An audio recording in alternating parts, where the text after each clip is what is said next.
اور شکر گزاری سے متعلق پڑھیں گے کہ ہمارا دین شکر گزاری کا ہمیں کیا حکم دیتا ہے اور ہمیں سیرت النبی صلی اللہ علیہ وآلہ وسلم سے شکر گزاری کے متعلق کیا چیزیں سمجھ آتی ہیں۔ سب سے پہلے یہ ہے، ایک انسان کے لیے اس کی زندگی کا سب سے بڑا، اللہ رب العزت نے ہمیں جو نعمت دی ان میں سب سے بڑی نعمت کیا ہے؟ زندگی۔ اللہ رب العزت نے انسان کو کیا دی ہے؟ زندگی۔ زندگی انسان کے لیے اللہ کی دی ہوئی ایک نعمت ہے، اور اس نعمت کا ہمیں کیسے پتہ چلتا ہے؟ جب حدیث میں آتا ہے کہ موت نہ مانگو، موت کی بد دعا کرنا اور موت مانگنا اور خودکشی کر لینا، یہ کیوں کفر ہے؟ خودکشی کرنے والے کے لیے قیامت کے دن آتا ہے جس نے چھت سے چھلانگ مار کے خودکشی کی، قیامت تک وہ چھت سے چھلانگ مار کر مرتا رہے گا۔ جس نے چھری لے کر اپنے پیٹ میں گھونپ کر چھری سے اپنے آپ کو مار دیا، قیامت تک کے لیے اس کے ہاتھ میں چھری ہوگی، وہ اپنے آپ کو مارتا رہے گا۔ اور اسی طرح اگر کسی نے زہر پی لیا اور اپنے آپ کو قتل کر دیا تو قیامت تک وہ اسی حالت میں رہے گا۔ ایسا کیوں کہا اللہ تعالیٰ نے؟ کیونکہ اس نے اللہ کی ایک نعمت کی ناقدری کی، اور اللہ کی نعمت کیا تھی؟ زندگی۔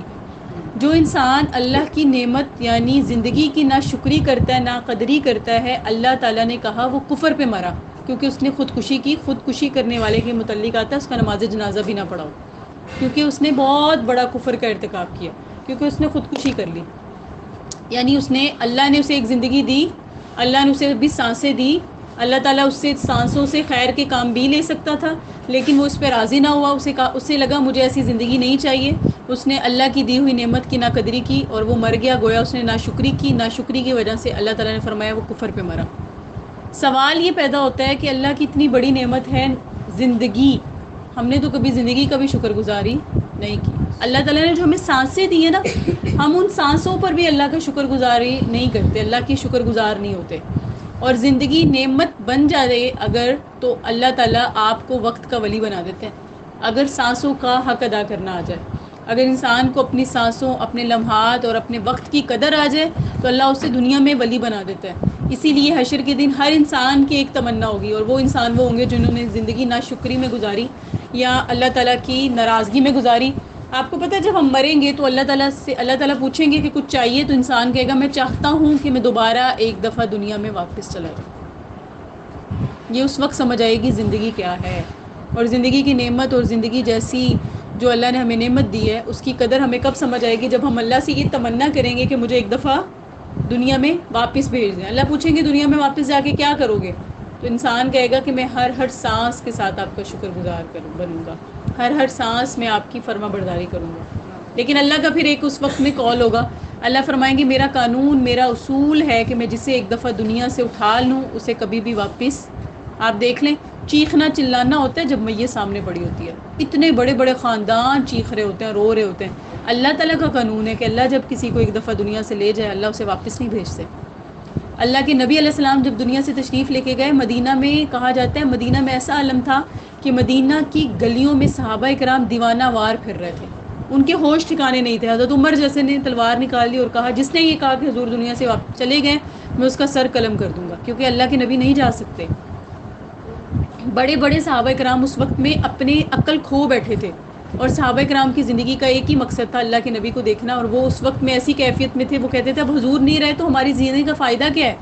پھر سیدنا ابوبکر صدیق ایک سفر پہ گئے ہوئے تھے، وہ واپس تشریف لائے اور انہوں نے فرمایا جو تو اللہ کی عبادت کرتا ہے وہ جان لے کہ اللہ کے نبی دنیا سے چلے گئے، اور جو نبی صلی اللہ علیہ وسلم کی عبادت کرتا تھا تو وہ پھر یہ اشکال کرے گا۔ پھر انہوں نے قرآن کی آیت پڑھی کہ نہیں ہے محمد مگر وہ بھی ایک رسول، اور ان سے پہلے بھی کتنے رسول دنیا سے چلے گئے اور یہ بھی چلے گئے۔ صحابہ کرام کہتے ہیں کہ جب ابوبکر صدیق نے یہ آیت پڑھی تو ہمیں لگا جیسے ابھی ہمیں یہ آیت یاد آئی ہے، ورنہ ہمارے دماغوں سے یہ آیت بھی نکل گئی تھی۔ تو اتنا روئے صحابہ کرام، اتنا روئے، لیکن نبی صلی اللہ علیہ وسلم دنیا میں واپس آئے نہیں آئے۔ دنیا میں جو ہماری زندگی ہے، جس دن اللہ نے اس پہ مہر لگا دی، ختم کر دی، سانسوں کی لڑی ٹوٹ گئی، اس دن ہم کبھی واپس دنیا میں نہیں آ سکتے۔ تو زندگی انسان کے لیے کیا ہوئی؟ نعمت ہوئی۔ اب یہ ہے سوال کہ ہم نے زندگی کو گزارنا کیسے؟ ہم نے تو کبھی پہلی بار زندگی پر کبھی شکر گزاری نہیں کی۔ الحمدللہ کہ ہمیں اللہ کا شکر ادا کرنا چاہیے، اللہ نے ہمیں سانسوں کی ابھی کچھ مہلت دی ہوئی ہے، ہم اللہ کو راضی کر سکتے ہیں، اللہ کو خوش کر سکتے ہیں، دین کا کام کر سکتے ہیں، اللہ کے سامنے رو سکتے ہیں، گڑ گڑا سکتے ہیں، اللہ سے معافیاں مانگ سکتے ہیں۔ پوچھیں ان سے جو قبروں پہ پڑے ہیں، سامنے قبرستان ہے، اتنا وحشت زدہ لگتا ہے یہ رات کے وقت جب گزرتے ہیں، کیونکہ جو دنیا سے چلے گئے ہیں، قبروں کے اندر ہیں، وہ کبھی واپس، اور وہ ہم پہ ہنستے ہیں اور وہ روتے ہیں، وہ دیکھ کے کہتے ہیں کہ کیسے عیاشی کر رہے ہیں، دنیا میں پھر رہے ہیں، جب یہ اس جگہ آئیں گے تو انہیں احساس ہوگا کہ ہم نے تو زندگی ضائع کر دی۔